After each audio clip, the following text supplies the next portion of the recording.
Jason, I know you felt like you started slow out of the break. What kind of worked for you tonight in this game? Really got to the free throw line tonight, and I just got some easy ones early, right? Easy ones early, layup in transition, getting downhill, finishing at the basket. Just kind of opens things up, and it wasn't like I was discouraged or worried, because I hadn't shot the ball that great out the break. Just came out here with the mindset trying to find a way to win.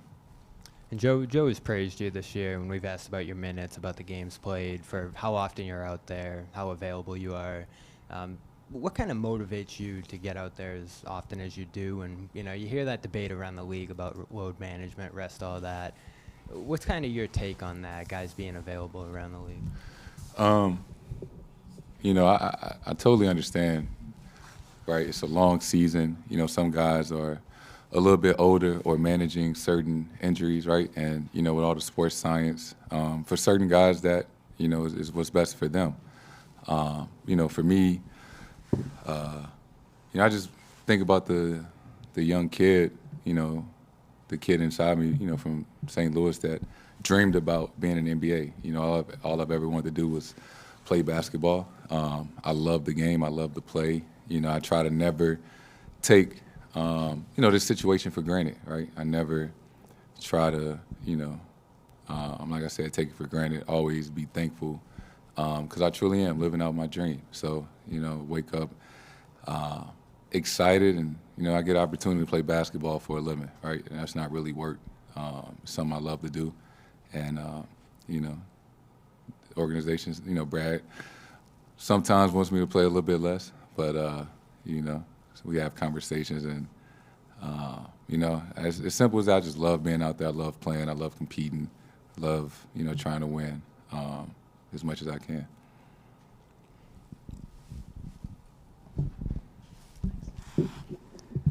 Jason, it seemed like you were really dialed in, a lot of fist pumps early.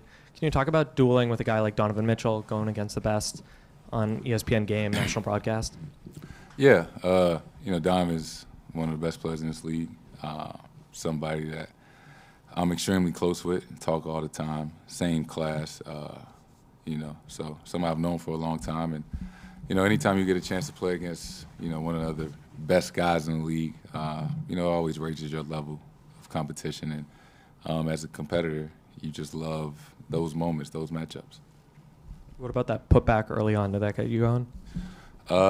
Yeah. I guess it did. Jason, Al Horford, obviously big three-point shooting night for him.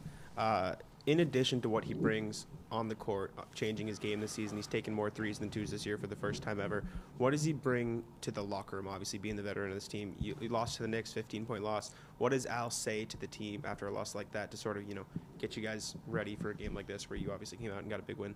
Yeah, I think me and Al are a lot similar in a lot of ways, right? We always kind of stay level. And that's something I kind of probably learned from him, being his teammate 4 out of my first 6 years. And I've, been on record saying a lot. I'm very appreciative of being a teammate of Al. He's been very helpful to me throughout the years, just, learning from him. And, everybody respects Al. He's been doing this the longest, and he's the ultimate team guy. He'll do whatever it takes for us to be better as a team. And he puts in the work. Al is, in the gym every day, off days, lifting, working on his game, working on his body, making sure he's fresh. And guys notice that, and it's a domino effect. So, he brings that, sense of maturity and just levelness, to the team. You speaking of your usage, like tonight, you switch up your substitution patterns a little bit. You had breaks in all 4 quarters, which you don't do a ton. Was that something you guys talked about a little bit before the game, and just kind of flow that way? And did it help you throughout the course of the game? Yeah, we kind of talked about it before, and that was the sub pattern. I normally come out around 6 minutes. Sometimes go back at 2. Sometimes go back to start the second. It's just kind of recently. I've played the whole first, and part of that was due to sometimes JB not being in the lineup. But, I think today was kind of what I've normally done throughout my career, coming out first, going back in, playing, 3 stints instead of 2. And for you, it seems like it wasn't really a slump, but when you're not yourself for a few games, as your career's gone on, you shrug it off pretty easily. What has been the key to not letting it bog you down, just really moving on and knowing it's kind of a long season, it doesn't affect you like it might affect some other guys? Not listening to you guys when I play bad. It's a long season. It's 82 games. Nobody has a great day at work, every day of the year. Everybody has bad days, I guess. But, you got to take the good days with the bad days.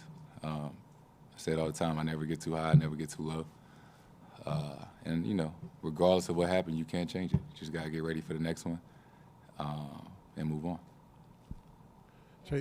Jayson, coming off your first suggestion, did you do anything different over the last 2 days? Like, did you watch it over again? What was that like to kind of not finish your first game like that? It was cool. I didn't do anything different, right? Playing like we was losing. Just got to the locker room a little early. But after the game, I was fine. I was excited to get home, right? All-Star break, went straight to Indiana, week road trip.